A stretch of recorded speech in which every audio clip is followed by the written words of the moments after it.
বিভিন্ন থানায় দায়িত্ব বুঝে নিচ্ছেন পুলিশ সদস্যরা। শুরু হয়েছে স্বাভাবিক কার্যক্রম। এ বিষয়ে আরো বিস্তারিত জানাতে গাজীপুর থেকে আমাদের সাথে যুক্ত হচ্ছেন রফিকুল ইসলাম খান। রফিকুল। মূর্ছনা, গাজীপুর জেলা এবং মহানগরের 13টি থানা রয়েছে। এর মধ্যে গতকালই কিন্তু 11টি থানার কার্যক্রম শুরু হয়েছে। মহানগরের বাসন থানা এমনকি জয়দেবপুর থানা কার্যক্রম কিন্তু গতকাল শুরু করতে পারেনি। আমরা গাজীপুরের পুলিশ সুপার এবং মেট্রোপলিটন পুলিশের যে পুলিশ কমিশনার রয়েছে তার সাথে কথা বলেছি।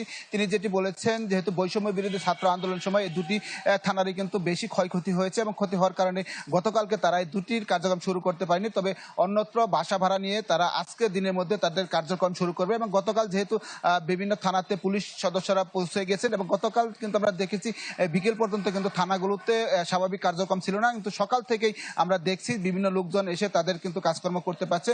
যদিও কিন্তু গতকাল আমরা দেখছি বিভিন্ন লোকজনই কিন্তু জিডি করতে এসেও ফেরত গিয়েছে। আজকে যারা আছেন তারা কিন্তু আসলে জিডি করতে পারছেন, এমনকি মামলাও করতে পারছেন। আমরা যে সমস্ত 13টি থানা রয়েছে তার মধ্যে 11টি থানারই ওসির সাথে কথা বলেছি। তারা বলছেন যেহেতু যে থানাগুলো রয়েছে সকল থানাতে কিন্তু তাদের পুলিশ সদস্য হাজিরাও কিন্তু শতভাগই রয়েছে।